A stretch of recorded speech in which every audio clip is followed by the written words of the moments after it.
All right, are you ready to absolutely smash the biomechanics section of your IGCSE PE exam? Well, this is your super quick revision guide. We're going to break down only the essential stuff you need to know to lock in those top marks. So, have you ever thought about what links all these different athletes? A sprinter, a weightlifter, a thrower. What do they all have in common? It's not just about the endless hours of training. It's all about biomechanics. Understanding how their bodies create and control force is their secret weapon, and it's going to be yours for acing this topic. So here's our game plan. First, we're going to make biomechanics feel easy. Then, we'll dive deep into the two big topics you'll definitely be tested on. That's force and levers. And we'll wrap up with some key strategies for the exam itself. Let's get right into it. Okay, first up, let's strip biomechanics back to basics. And to do that, we're actually going to use one single image as our roadmap for this entire topic. And this is it. Think of this as your cheat sheet. On the left side, you've got everything you need on the principles of force, what it is, how you calculate it, and how it applies to athletes, like that sprinter. Then over on the right, it breaks down the levers in the human body. Literally everything you need for the exam is on this one graphic, and we're about to unpack it piece by piece.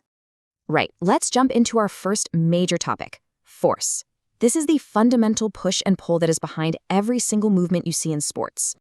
You know, the definition you need to remember is actually super simple. A force is just a push or a pull. That's it. When your muscles contract, they pull on your bones. When you push off the ground to jump, you're applying a force. Easy peasy. Now, for the exam, this is a big one. You've got to know how to calculate it. The formula comes straight from Newton's second law, and it's force equals mass times acceleration. Basically, the more mass something has, or the faster you want it to speed up, the more force you're going to need. Okay, but how does knowing a formula actually translate into marks on your exam paper?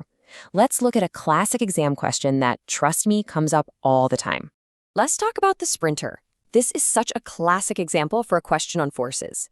If we zoom in here, there are three key forces at play that examiners absolutely love to ask about: gravity, air resistance, and this is the most important one for actually moving forward, ground reaction force. Let's break those down.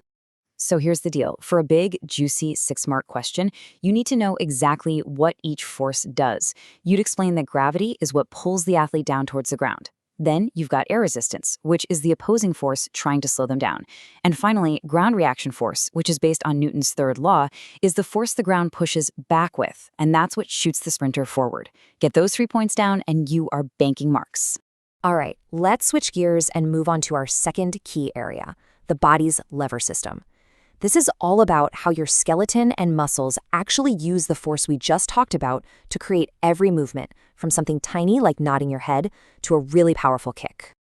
Okay, so every single lever system in your body has these three parts. You've got the fulcrum, that's the pivot point, think of a joint. Then there's the load or resistance, which is just the weight you're trying to move. And finally, you have the effort, which is the force your muscle applies. And here is the absolute best, easiest way to remember the different classes of lever. The FLE 1, 2, 3 rule. It's a lifesaver. For a first-class lever, the fulcrum is in the middle. For a second-class lever, the load is in the middle. And for a third-class lever, the effort is in the middle. FLE 1, 2, 3. It really is that simple. This table here just brings it all together perfectly. For a first-class lever, a great example is extending your neck. The fulcrum's in the middle, and its main benefit is balance. For second class, think about going up on your tiptoes, plantar flexion at the ankle. The load is in the middle, and that gives you real power.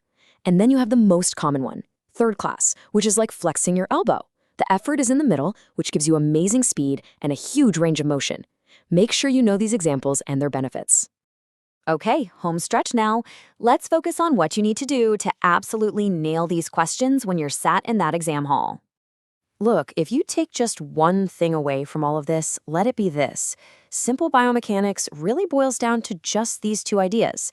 If you can master the forces on an athlete and understand the body's lever systems, you will be ready for any question they can throw at you. And that's it for our quick revision explainer. But seriously, if you want to test what you've learned with more exam-style questions and you want to get your hands on more great revision materials, you have got to head over to revisedirect.com. All right, good luck with your revision.